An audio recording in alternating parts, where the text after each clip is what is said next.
Assalamualaikum warahmatullahi wabarakatuh. Perkenalkan, kami dari Peserta Latsar CPNS Kabupaten Majalengka Angkatan 4 kelompok 2. Di sini saya akan memperkenalkan teman-teman saya, dimulai dari ketua, mangga. Baik, perkenalkan saya Dena Yuliana, seorang sanitarian di UPTD Puskesmas Cikijing. Perkenalkan, nama saya Yunidara Pramita, saya dari RSUD Cideras. Perkenalkan, saya Aprilia Dian Fatimina, dokter gigi di Puskesmas Panyingkiran. Perkenalkan, nama saya Febri Putra Aditya, bertugas di Dinas Ketahanan Pangan, Pertanian dan Perikanan Kabupaten Majalengka sebagai medik veteriner ahli pertama. Perkenalkan, saya sendiri Nindya Sari sebagai apoteker di UPTD Puskesmas Cigaso. Jadi teman-teman, di sini kita akan sedikit berdiskusi terkait upaya untuk mewujudkan smart governance dengan perspektif manajemen ASN. Smart governance sendiri merupakan tata kelola pemerintah yang cerdas yang tertuju pada perealisasian dalam pelayanan publik di bidang pemerintahan secara efektif dan efisien. Manajemen ASN adalah pengelolaan ASN untuk menghasilkan pegawai ASN yang profesional, memiliki nilai dasar, etika profesi, bebas dari intervensi politik, bersih dari praktik korupsi, kolusi, dan nepotisme, serta lebih menekankan kepada pengaturan profesi pegawai sehingga diharapkan agar selalu tersedia sumber daya aparatur sipil negara yang unggul selaras dengan perkembangan zaman. Mungkin ada masukan atau pandangan dari teman-teman untuk menciptakan smart governance yang salah satunya dengan manajemen ASN.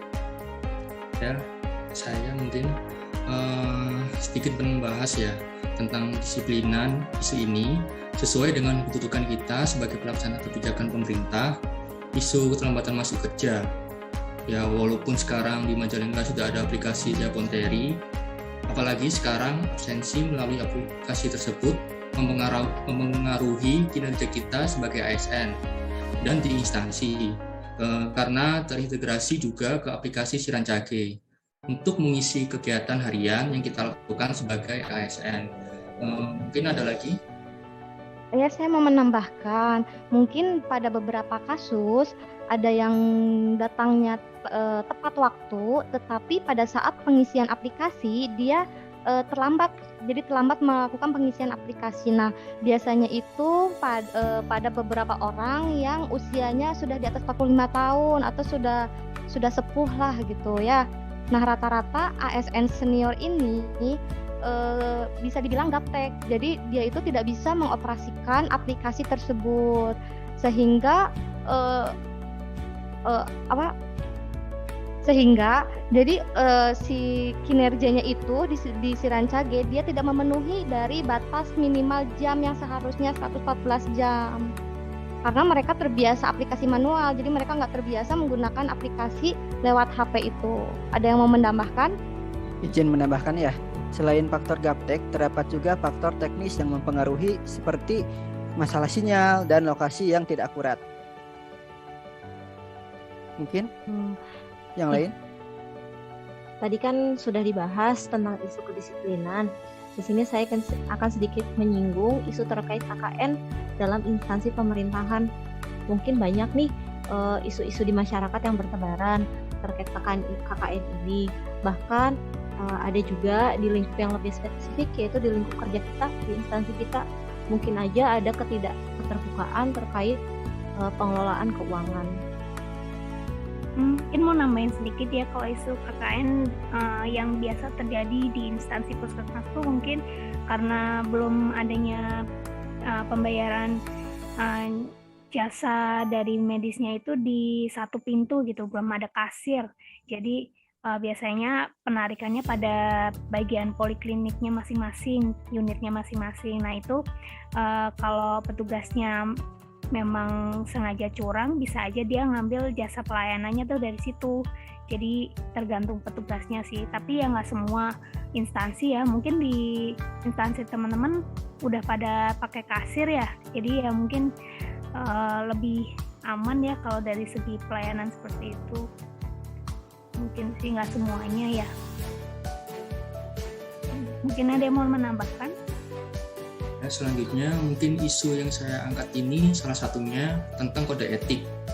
Kode etik kita sebagai ASN, dan kebetulan ya dari kita semua ini adalah tenaga kesehatan. Lebih spesifik lagi, kita sebagai tenaga kesehatan, yaitu terkait tentang perpanjangan STR dalam melakukan pelayanan kesehatan. Ada lagi yang mau menambahkan? Saya mau menambahkan ya, kita sebagai tenaga kesehatan itu kan melakukan pelayanan secara langsung ke pasien, melakukan tindakan dan lain-lain.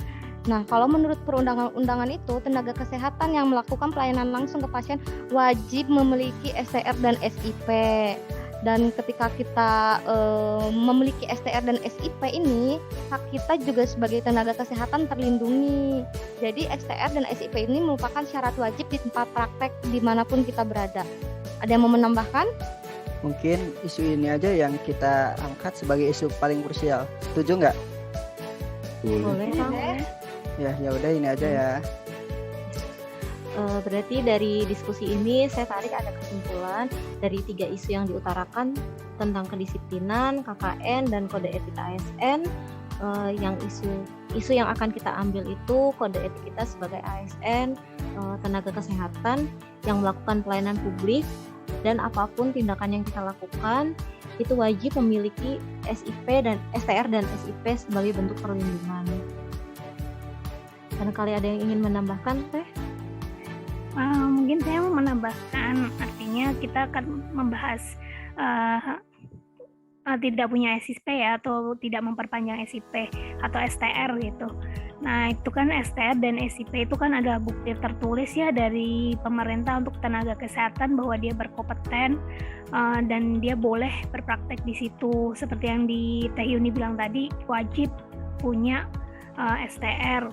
Nah, dampaknya tuh kan biasanya ya kita nggak bisa punya izin praktek, nggak bisa buka praktek sendiri, atau nggak ada perlindungan hukum dari organisasi profesi kita karena nggak ada izinnya, nggak ada STR-nya kan gitu. Terus sebagai ASN tuh juga tenaga medis kan, terutama dokter gigi ya kalau di bidang saya, itu ya menjadi syarat ketentuan dari negara yang harus dipenuhi gitu.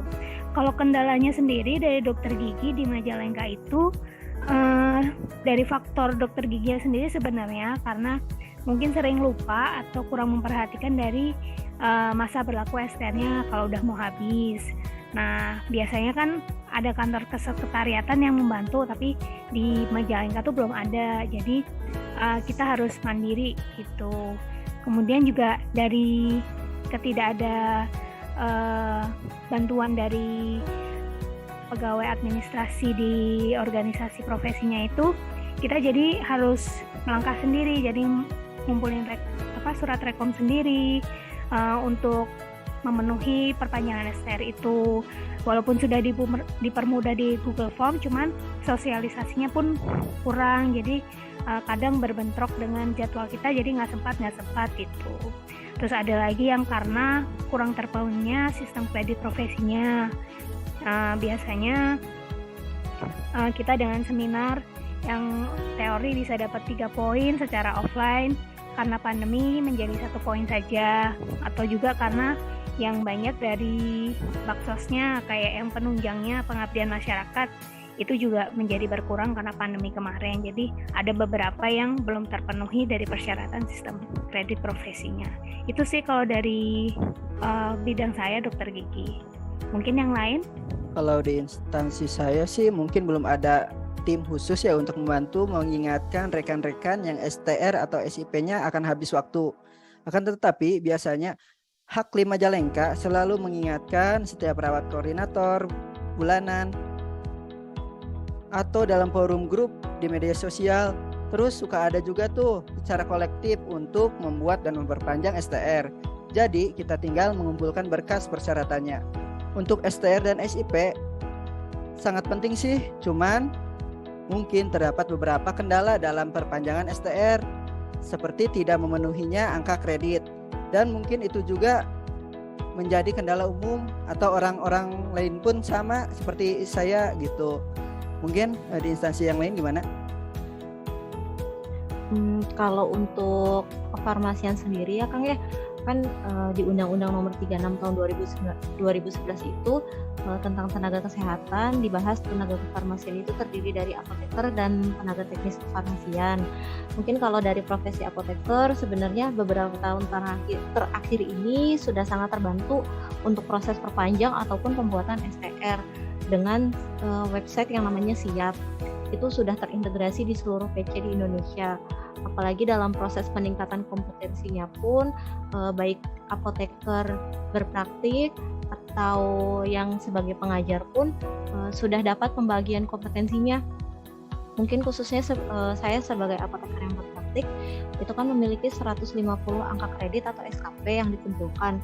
Untuk pengembangan kompetensinya sendiri, angka minimalnya itu terdiri dari 60% pembelajaran, 60% praktik, dan 7,5% dari pengabdian.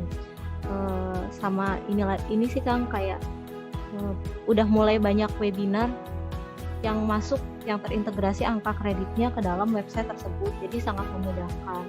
Mungkin kalau dari segi permasalahannya dalam profesi apoteker, untuk apoteker yang senior sih, karena kan mungkin agak sedikit gaptek, jadi apalagi semua kan sudah terintegrasi juga ke dalam sistem, jadi mungkin agak kurang memahami tentang cara pengoperasiannya. Sama karena angka kreditnya itu terlalu tinggi, 150.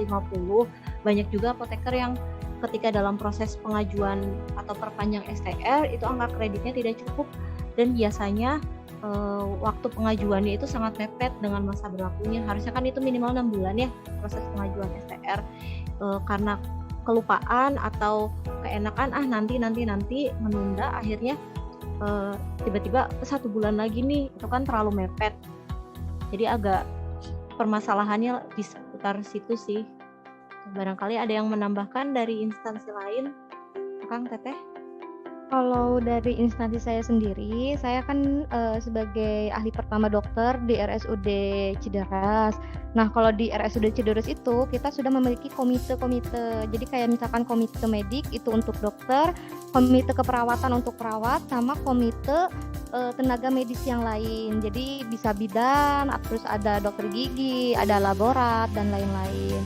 Nah, para petugas medis ini biasanya kalau ketika STR sama SIP-nya itu 6 bulan sebelumnya habis atau tidak berlaku, oleh komite-komite ini akan diingatkan, serta biasanya dibantu juga dalam prosesnya. Soalnya kita ketahui ya, kalau misalkan STR sama SIP ini kalau yang namanya di rumah sakit atau enggak di puskesmas atau enggak misalkan ke profesi yang lain itu kan sangat krusial ya, kita nggak bisa melakukan pelayanan ke pasien, sehingga si komite ini tuh biasanya membantu kita. Jadi kayak berkas-berkasnya tetap kita yang susun, kita yang mengajukan, tetapi nanti kita bilang ke komite ini, nanti dibantu juga dengan komite-komite ini. Dan komite-komite yang ada juga biasanya berhubungan langsung dengan organisasi-organisasi profesi yang ada di Kabupaten Majalengka. Kalau untuk dokter sendiri, sama seperti dokter gigi, apoteker, sanitarian, kita juga punya angka kredit. Kalau kita manggilnya SKP kalau buat dokter. SKP-nya 250. Sama juga itu juga terbagi-bagi, ada yang tentang pelayanan ke pasien, jadi berapa jumlah pasien yang ditangani, terus pengabdian masyarakat kayak seperti pengobatan gratis atau enggak balai bakti sosial. Terus ada pengembangan ilmu seperti ikut seminar-seminar ataupun misalkan buat karya ilmiah. Kalau kesulitannya buat dokter dalam mencapai SKP ini biasanya itu di pengembangan ilmu sains atau ilmu kedokterannya. Jadi karena waktunya yang sangat padat, biasanya dokter-dokter ini sulit untuk menyisihkan waktu mengikuti seminar-seminar. Yang kedua juga yang sulit itu pengabdian masyarakat. Mungkin kalau yang dokter-dokter di puskesmas agak mudah ya, karena mereka berhadapan langsung sama masyarakat ya, kayak pengabdian sosial dan lain-lain itu sering. Tapi kalau buat dokter-dokter di rumah sakit, karena kita lebih ke pasien, maksudnya upaya pengobatan individu, jadi si pengabdian masyarakat ini kita lebih sulit untuk mengaksesnya. Sehingga biasanya itu sama seperti yang lain juga ya. Ada beberapa ketika udah 5 tahun si angka kreditnya belum tercapai, itu banyak sekali. Tapi biasanya juga dibantu. Makanya biasanya kita kalau 6 bulan sebelum masa berlakunya habis, wajib melaporkan ke komite ini supaya dibantu prosesnya. Entah itu misalkan dibantu dalam pengurusan berkasnya, atau misalkan bilang ke organisasi profesi dan lain-lain. Menurut saya sih kalau di instansi saya sudah sangat baik ya dalam perihal membantu petugas kesehatan, petugas medis untuk mengurus STR dan SIP-nya sendiri. Jadi ada rasa care tersendiri dari instansi. Terus kalau menurut saya STR SIP ini tuh bukan hanya melindungi kita sebagai tenaga kesehatan. Misalkan kalau ada apa-apa, kita bakal ketika kita mempunyai STR dan SIP dan sudah sesuai prosedur, berarti sudah sesuai SOP, kita pasti akan dilindungi oleh instansi ataupun organisasi profesi. Tapi bukan hal itu aja. STR dan SIP juga buat melindungi hak-hak pasien untuk mendapatkan pelayanan dari tenaga kesehatan yang kompeten. Jadi menurut saya ini tuh sejalan dengan manajemen ASN yang untuk pengembangan kompetensi diri. Paling sekian dari saya. Ada yang mau nambahin, Kang Febri, mangga? Ya, mungkin kurang lebih sama ya seperti teman-teman lainnya. Cuma objek kajiannya saya beda ya dari teman-teman. Mengenai STR dan SIP ini juga berlaku bagi dokter hewan ya, yang mengingat melakukan penyelenggaraan pelayanan medik veteriner. Surat tanda registrasi veteriner atau biasa disebut STRV itu adalah bukti tertulis telah melakukan registrasi keikutsertaan anggota dalam Perhimpunan Dokter Hewan Indonesia. Surat izin praktek dokter hewan atau SIP-DRH adalah bukti tertulis yang menyatakan telah memenuhi syarat untuk melakukan praktek pelayanan jasa medik veteriner. Hal ini sudah diatur dalam Permentan nomor 3 tahun 2019, kalau nggak salah, tentang pedoman pelayanan medik veteriner. Nah, untuk STRV dan SIP-DRH dapat diberikan kepada tenaga medik veteriner bagi yang telah melakukan permohonan dan juga harus memenuhi persyarat administrasi.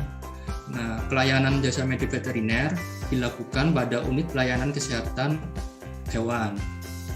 Unit pelayanan kesehatan hewan yang dimaksud adalah bisa praktek dokter hewan mandiri, ambulator, klinik hewan, pusat kesehatan hewan, rumah sakit hewan, atau rumah potong hewan.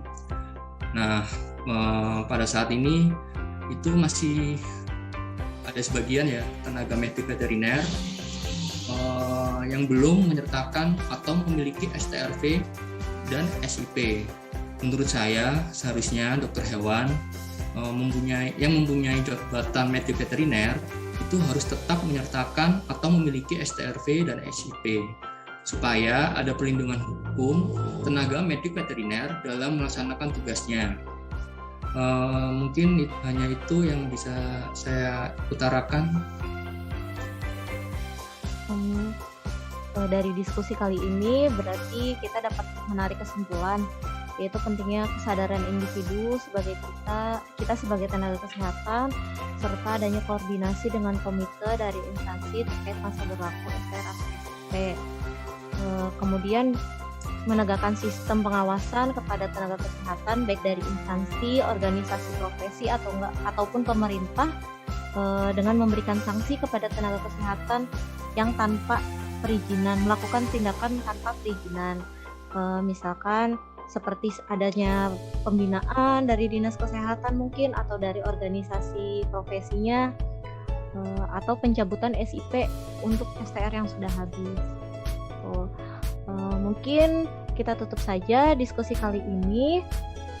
Kurang lebihnya mohon maaf. Wassalamualaikum warahmatullahi wabarakatuh. Waalaikumsalam warahmatullahi wabarakatuh. Assalamualaikum warahmatullahi wabarakatuh.